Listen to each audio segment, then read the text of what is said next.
Welcome Year 7, Year 8 and Year 9 to what is our first session of our CLCC Microsoft Teams live events that are taking place this week.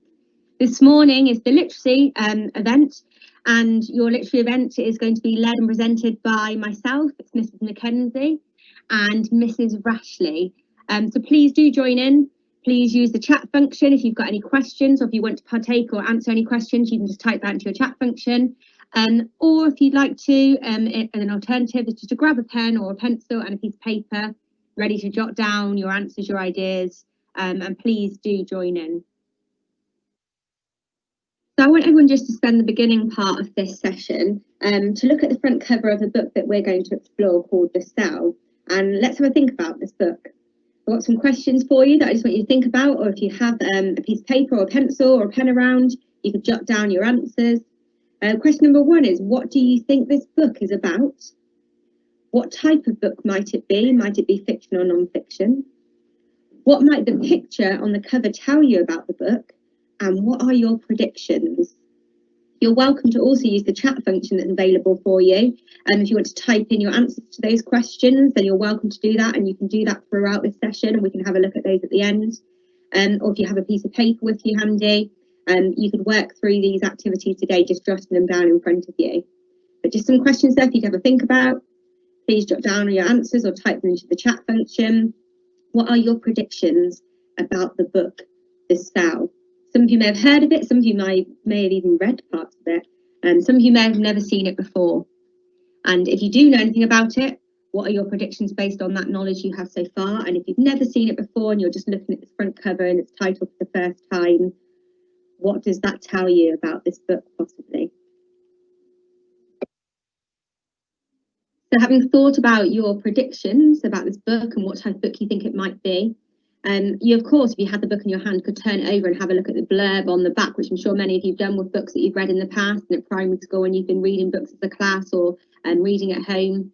If you turned it over, this is what you would see. It says, when urban explorer Raheem is arrested for trespass, he panics about being locked in a cell. He hates small spaces. But something far worse is happening beyond the police station walls, and the cell might be the only thing keeping him alive. So I want you to use your predictions, your thoughts already, and the questions we've asked, the blurb on the back of the book cover, and also the clip that I'm about to show you, that might just give you some more ideas of what this book that we're going to look at and explore just at the beginning of it, what it might be all about. So please just sit back and watch.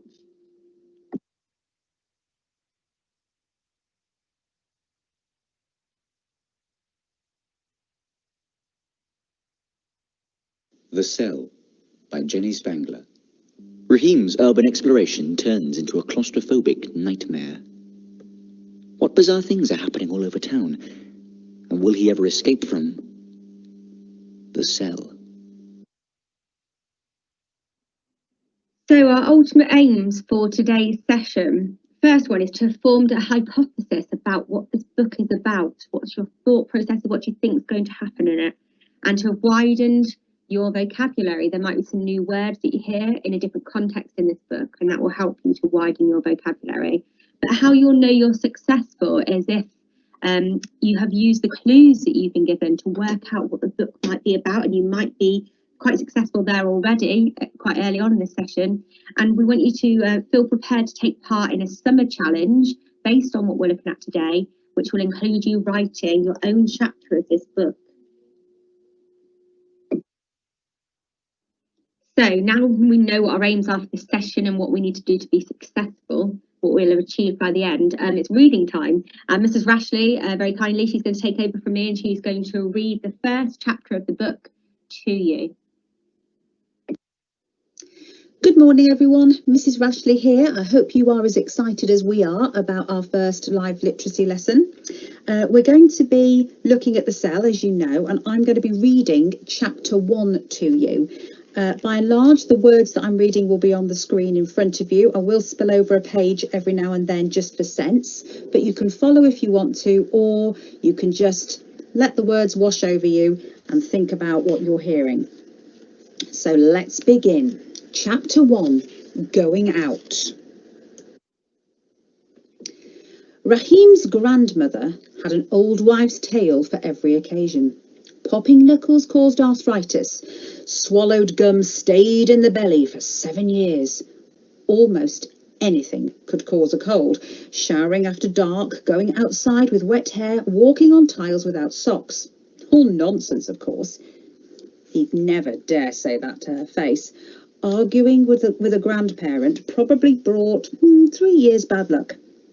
Even though he didn't believe her stories, he sometimes found himself following her rules, even when she wasn't around. He avoided walking under ladders and always saluted magpies. It was a habit. Rahim, his 9-year-old sister, Zainab, shouted down the stairs. "Quick! Emergency!" "What is it?" He zipped up his coat. "I'm going out." "Spider!" Zainab's face appeared over the banister. "Ask Mum." He stuck a foot into his trainer. "She's in the shower. Please come and get it, please." "I'm going to be late. I'll get it when I get back." Zainab ran down the stairs in her bunny slippers. "You know I can't sleep with a spider in my room." She dropped her voice to a whisper. "What if it crawls in my mouth?" Rahim sighed and took his trainers off again. "Show me where it is." She led him up into her bedroom and pointed it out. It was a tiny speck, minding its own business beneath her bedside table. "Squish it," she demanded. "I'm not going to squish it." Rahim crouched down and tried to coax the spider onto a scrap of paper. "Aren't you a bit big to be scared of creepy crawlies? They say we fear the thing that is destined to kill us." Grandmother had wandered in and stood inside the doorway. "There are no deadly spiders in Birmingham," said Rahim. "No time for nonsense today." "Got him." "Open the window." Grandmother shrugged and shook her head. "I only tell you what they say. Fear of heights, fate says you will die by falling. Fear of germs, die by disease. Fear of spiders." Zainab whimpered and jumped back. "Please," said Rahim, "don't scare her even more. Spiders can't kill you, Zainab, especially not teeny little ones like this." He tipped the paper upside down and shook the spider off, then closed the window. "In Australia they can," said Zainab. "They have huge, poisonous ones." "Never go to Australia then," said Rahim, "and you'll never die by spider." Grandmother tutted. "Always joking, this boy. If you try to escape your fate, it only makes things worse." "Night-night," said Rahim. He left Zainab's bedroom and headed down the stairs. Grandmother followed him. "I knew a man terrified of bees, drove to work every day, although he only lived 2 minutes away. He didn't want to walk past the park because the bees swarmed around the flowers. Let me guess." Rahim stopped at the bottom of the stairs to put his trainers back on. "He was allergic to bee stings and died." "Wrong," said Grandmother. "He was driving to work and a bee was in his car. Panicked so much he crashed." "Think about it." She patted him on the shoulder and walked away into the living room. He rolled his eyes and bent down to tie his laces. The TV came on in the living room at high volume as Grandmother settled in. "To avoid travel unless absolutely necessary." "I'm off now," called Rahim. "See you later." "As yet unclear whether there are any casualties." It was a relief to go outside, away from the noise. The street was quiet, very quiet in fact. Rahim lived in the old part of town where the houses were big but the roads were busy, usually. Tonight there was hardly any traffic. He turned left at the corner and walked up past the barber shop and the post office. His phone beeped. Josh Wu. "I'm here. Where are you?" He typed back. 2 minutes, spider crisis. Josh Wu. Josh Wu. "Hurry up. Got to be home by 9:30. They met at their usual spot, the bridge near the Chippy. Josh had his camera on a strap around his neck. Finally. Sorry, had to rescue Zainab from a man-eating spider, said Raheem. You ready, though? Ready, replied Raheem. They walked down the side streets for about 15 minutes. A small shopping centre was waiting to be demolished, and Josh's cousin said there was a broken door around the back where they could get in. Josh wanted to make some videos of the place for his Urban Explorer channel. No one else has done a video about this place, Josh said, as the shopping centre came into view. People love abandoned shopping centre videos.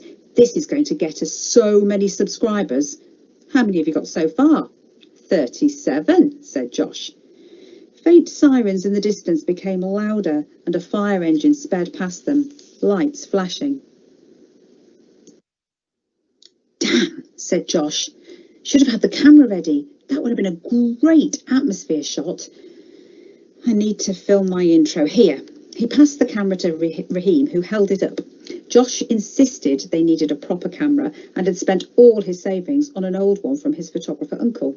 It had all sorts of dials that Raheem didn't understand yet. You're pretty dark, said Raheem, squinting at Josh's shadowy outline on the screen. Should I mess with the settings? Put everything onto auto. Let's try it over here. Josh crossed the road and stood under the streetlight in front of a row of shops. They were all closed, even the takeaways, which was weird. Even though it was getting dark, it was still only 7 o'clock. McFlame's was open till midnight. How do I look now? Asked Josh. Yeah, that's better, said Raheem.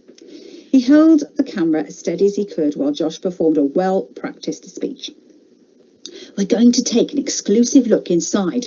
Rumour has it that this place is heavily guarded. Josh was exaggerating. They'd heard the security guard only stop by twice a night, but Josh was a good storyteller and it made the building sound more exciting. After 3 takes, he was happy with his performance and it was time to go inside. The old car park was surrounded by tall fence panels, which Raheem nudged apart. After checking there was no one around, they ran across the car park and along a lane marked deliveries only to the back of the centre. There it is, said Josh. The heavy wooden fire exit had a huge gaping hole in the bottom. Raheem couldn't tell if it had been kicked in or had rotted away. It was easily big enough for them to squeeze through. This might be dangerous. You scared?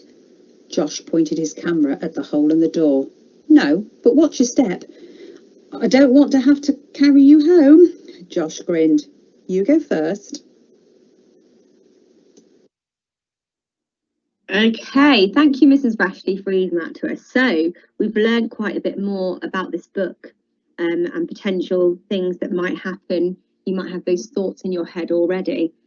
However, what we would like you to do now with that piece of paper and pen in front of you or using the chat function is to summarise chapter 1 in just 3 points for us. So how would you summarise what Mrs. Rashley's just read to you from chapter 1 in just 3 single points? I want you to take a few minutes to have a think about that and then type away into the chat for us to see your answers or jot it down in front of you. I'll give you just a minute or so to have a think about that and to jot down your 3 points.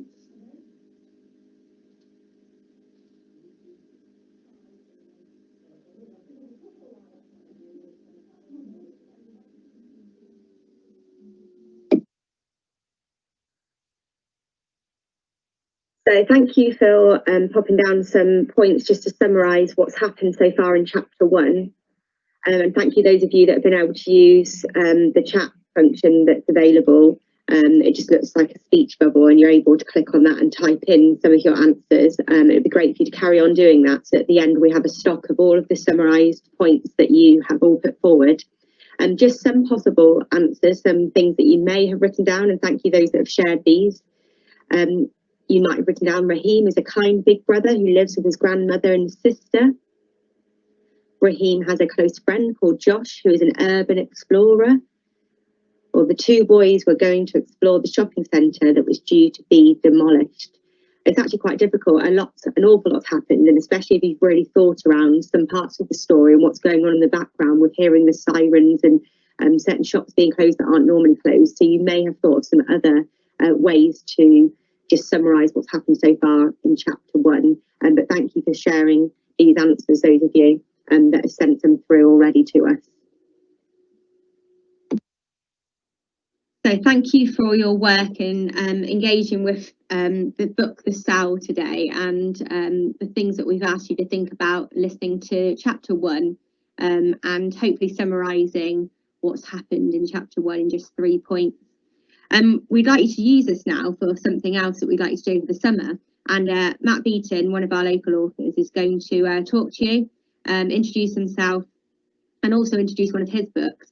And the reason why we've asked him to do this is not only is he a visitor of the school and he's been in to meet with some of you on World Book Day, but also he is going to help with judging the winner of our summer challenge for you.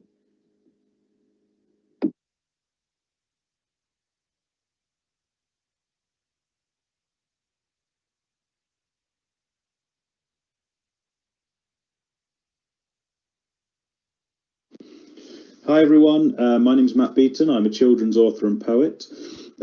Recently I had the great fortune of coming into Cantersthorpe, Laysland, to work with some of your children on various different writing projects over the day.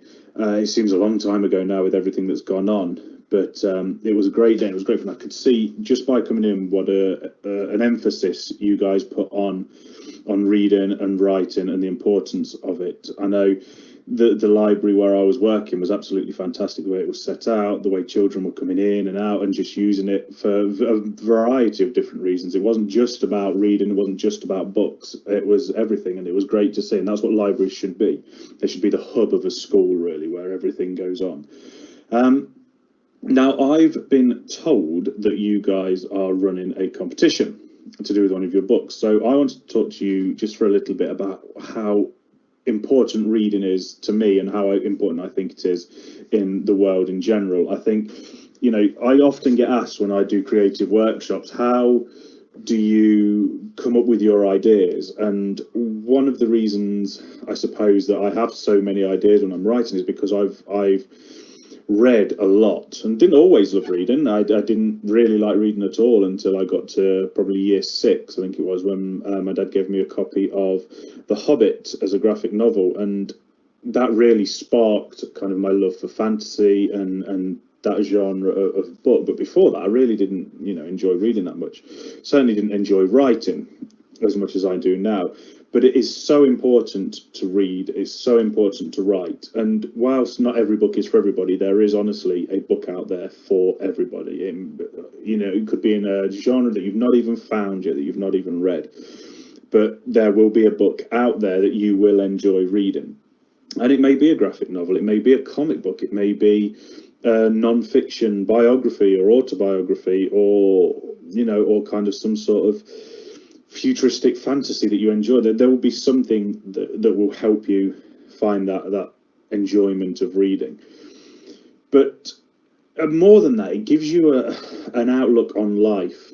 Reading and different people's interpretations of the world around us give you different outlooks, give you different opinions on people and cultures and everything around you. You know, it's not just a book about one particular thing. You know, books have undertones, they have undercurrents that kind of reflect the society at the time. You can tell that by reading much older books. You know, the society at the time, if you read Charles Dickens, if you read Robert Louis Stevenson' Treasure Island, you know, those kind of, the society at the time was so much different to today. And even if you read books from 10 years ago, 15 years ago, the messages will be different from books from today. And I would recommend reading everything. Just read around different genres. Don't just think, oh, I love fantasy, I'm only reading fantasy. Think about, you know, everything that's going on in the news at the minute with COVID, with different political situations. You know, the books around those subjects are only going to make you more aware of the world around you, rather than, you know, limiting that viewpoint. So books are so important for so many different reasons. Anyway, that's just a little bit from me about why I think, you know, books and reading in particular are so important. They make us better people. They make us more whole-rounded people, the more books that we can read. So you are doing a competition based on the cell, I believe. So I am really looking forward to seeing the entries. I'm going to help judge those entries. There'll be signed copies of one of my books as a prize for that as well. So I really am looking forward to seeing your interpretations, your ideas, how you take that story onto the next level. So thank you for listening, and I can't wait to see them.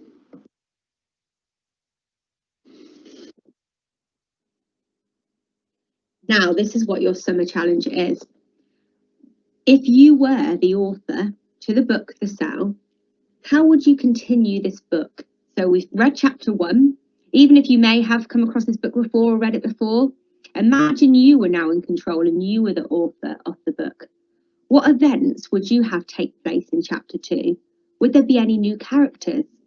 And what we would like you to do over the summer, and when you're ready, at any point throughout the summer, to email the beautiful work at CLCC.college website with your version of chapter 2 from The Cell. If you can do this by the 10th of August, that does allow Matt to read through them all, for him to select a winner, and then he would also like to read your chapter out. You can hear your story being read by Matt. He'll select the winner. He will record a reading of your story. He will share this story through the college website and social media, and therefore your story will be famous. Please do take part with us. This PowerPoint will be uploaded onto Satchel 1 for all of year 7, 8 and 9 to see, just a reminder of what we've looked at today and also what the summer challenge involves. We'd love you to take part and use what you've learned from this session about the book and chapter 1 to become an author yourself and to move on to the next stage of chapter 2 with your own ideas and imagination, using some really key vocabulary, using different writing techniques that you've learned about in your lessons whilst you've been at home, but also when you were in school prior to being at home with your home learning. And we look forward to reading all of your challenges that you submit over the summer holidays. Thank you everyone for joining us today. I hope you've enjoyed the session and listening to chapter 1 of The Cell. What we'd really love to do now, and there's a few minutes left of our session, so it gives you some time to do that, is to please start having thoughts, maybe writing some notes or a little plan down, or maybe even getting straight on with writing your chapter 2. And this is a summer challenge we'd love everyone to be part of. So please use your time now while it's fresh in your head with what's just happened in chapter 1. We wish you all the best of luck, and we're really excited for Matt to be able to select some winners and for some prizes to be given out, and also for us to have Matt read out some of your work. So good luck everyone. Grab your pencils again or pens, and let's see how well you can do with writing your very own chapter 2 of The Cell.